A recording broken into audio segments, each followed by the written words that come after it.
coming out from India. Now, of course, the big questions are, these guys are at the cutting edge. So just like, Infosys 40 years ago, I'm sure they're facing a lot of challenges. So I would let you guys ask the questions. And, we have 15 minutes, so we can make it fairly interactive.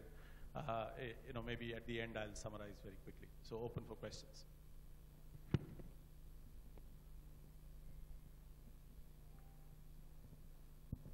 This question is to you. About the device that you built, when you compare it with the process that we go through when we go to the hospital, so when it can be done so simply with this device, why can't this? Why don't you target replacing the hospital, basically the process in the hospital itself first?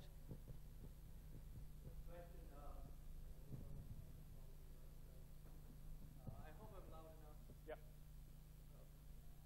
Thank you. Good question.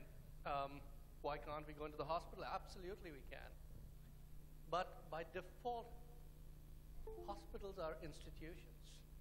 Cracking into institutions are really, really challenging. You'll spend, as a small team, you'll spend more than 80% of your time just trying to navigate the bureaucracy and sign that one deal. And they're going to cut you down on price. They're going to have a million questions about everything. So when you start out, as a general principle, I believe that you should start out with the easiest customer. An easiest customer is the individual who doesn't have an access to a device like this. Then you migrate to a small nursing home, 5 to 10 patients. Then you go to the larger hospitals. Okay, next.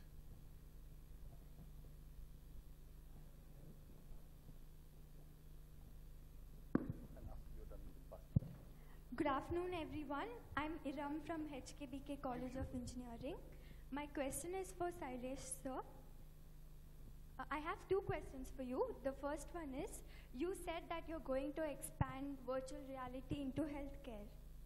So I want to ask you, how accurate is virtual reality in terms of healthcare? Can we totally depend on it? And my second question is, as an electrical engineer, am I open for this virtual reality, or only architects can take part?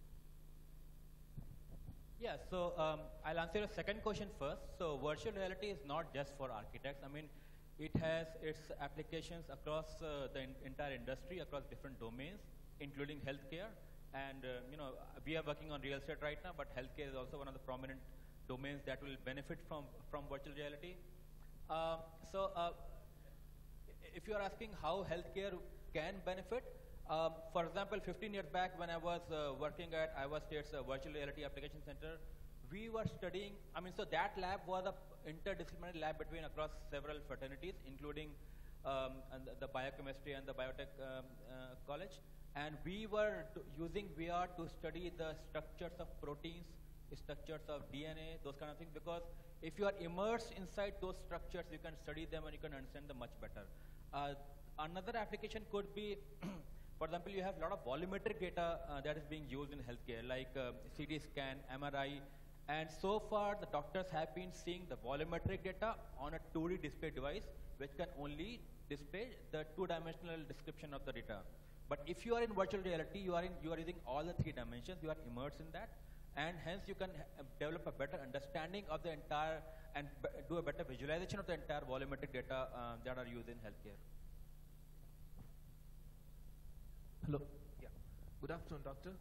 So the question is for you, and I've recently, my dad recently went through a heart surgery. Actually, not surgery. He had the pacemaker. Basically, you had fits a pacemaker into the heart. I don't know what the procedure is called.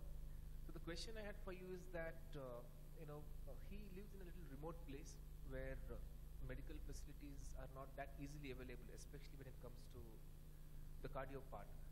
So my question is, there are a lot of people like him. So how do we make the awareness reach to that level that people start utilizing this, and how affordable is the device to a common man?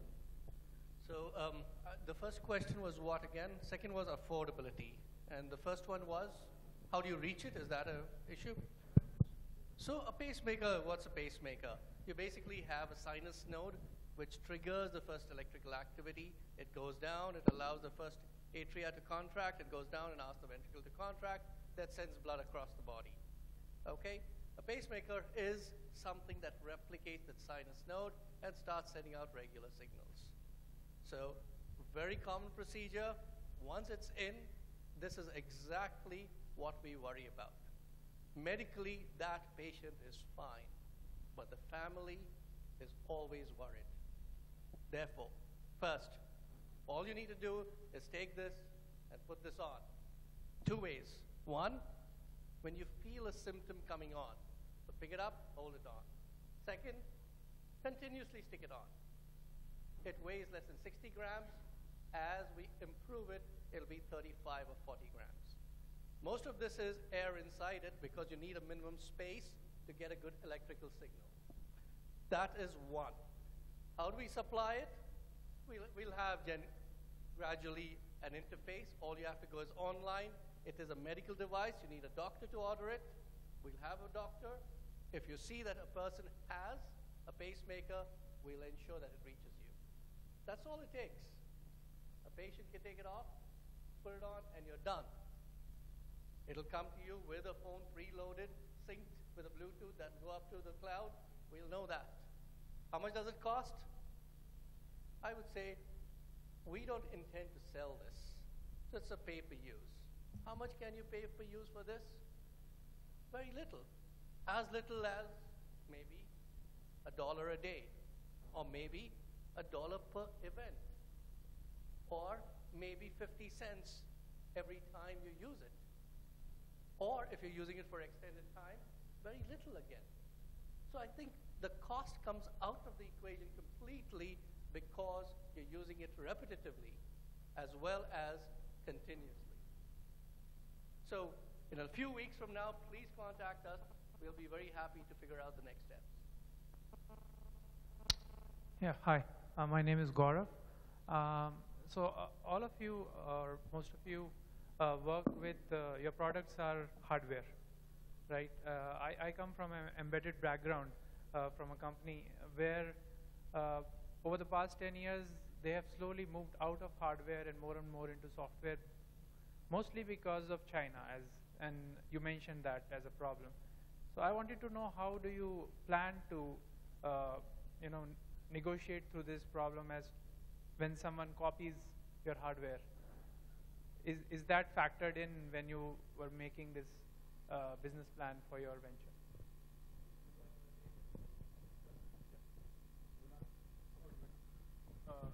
I mean, the thing with hardware is that it's very easily replicable. The way we look at it is that for most of the tech, especially in the IoT space, hardware is already commoditized to the extent that it can get. So then your value add lies in terms of innovating on top of it. So there will be components of it, there will be aspects of it. When you look at your use cases, you'd probably want to innovate around it. But having said that, what we strongly feel is that if you're looking to defend your business, hardware will only take you so far. And that's the truth in some ways, that's the truth. So even if you, it is going to get replicable, even if not replicable, it gets redundant over a period of 6 months to 12 months. So your defensibility then could lie in the supply chain that you build around it, or the way you navigate an ecosystem. Software is the easier way, or software is the most, I would say, prominent way. You build your own software and that cannot be replicated. But at the same time, I would say, ultimately, if you're especially in the consumer space, if you keep innovating really fast, if you keep cannibalizing, or if you keep, I would say, changing the versions of your device really fast, you can stay in the business because hardware itself will keep reinventing itself.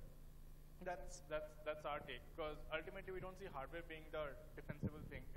And the lesser you, I would say, tinker around there and not reinvent the wheel, unless it's a core R&D investment that you're putting in, it's not. We would really not recommend any product company to go ahead and invest into hardware. Yeah. So very good question if you're in the business of selling hardware. And so a couple of things what we do, I can tell about our experience, is that we have a team of about 110 people, of which hardly 10 people are hardware designers. The rest of them are actually software guys or other functions. So like he said, the key differentiation actually comes from software, and especially if you're in the business of delivering any solution using the IoT framework, The hardware is just a dumb box sitting out there unless it connects to the cloud and connects to your software. So in that sense, even if someone replicates that hardware, fine, it's of no use actually, unless your software comes into picture. Now, so what we do is that we actually try to avoid doing as much as possible in new hardware.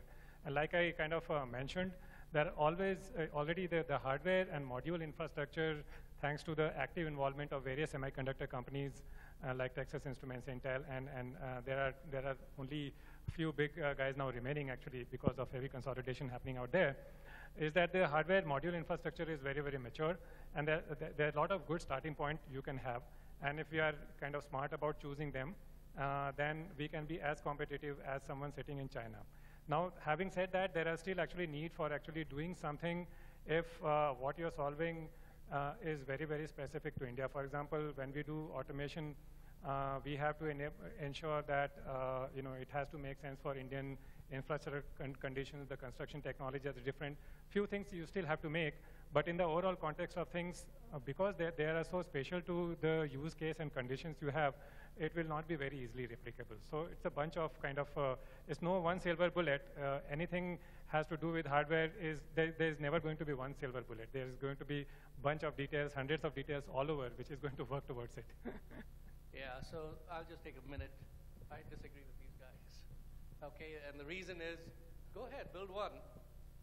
You're talking about the difference. So take an Apple laptop. How long does it take to go ahead, undo it, and really build another one? The difference is quality. In medical grade, you cannot compromise. So if you understand that, it is not a commodity product. That is one. Second, it's a closed loop system. Again, Apple. What does it build? The hardware, the software, the analysis, and everything in between. So if you try to be a segmented player in the medical care space, take a CT scan. They build the machine, they build the software, they build the analytics. So again, the space in which you're working matters. And that's why hardware should not be assumed to be just a commodity. Maybe we'll stop with the last question here. Yeah, this is not exactly a question, rather a need from a consumer. So I'm a consumer of smart home system and also a working mom, and there are a lot of the example that you started with, that your kid is outside and you want and we leave our kid inside the house. So the biggest challenge that I see is how to monitor. We have gone out to work. So even though you are streaming it, how do I monitor? So is it like going ahead, and there are systems, there are actually, there are quite a few service vendors who are providing this, say, manually run monitoring system, but they are way too expensive. It's not affordable. It's almost saying like, for some of them, it's almost like saying, I'll rather quit my job and watch my kid myself. So in that case, are you looking at AI or something to stream this video and detect, say, detect patterns and then alert only when it's required, because finally the working mom has gone out to work and not just to be in the office and watch the video on her smartphone. So even though you are sending it on the smartphone, which is what I installed and then I stopped using it, because I bought a camera, I downloaded the app, but then where was the time to monitor it? So. Okay, I think you should take this offline.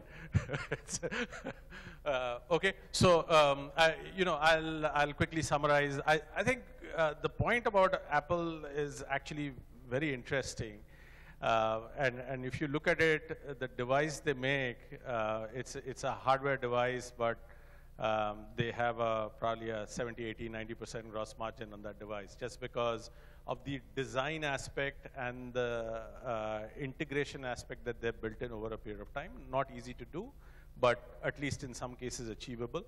At least in one of the cases, I think the design aspect will become very, very critical. AR, VR, again, I think largely using standard devices. Maybe that's what home automation will also turn out to do. But I think I'm still very fascinated by the fact that we are attempting a different kind of, or different set of companies from India. We didn't get to talk about it. I'm sure they're facing a lot of challenges just in terms of figuring out, how to do the design, how to do the technology, because these are relatively less funded companies, so maybe that's some questions that you can ask offline. Thank you so much.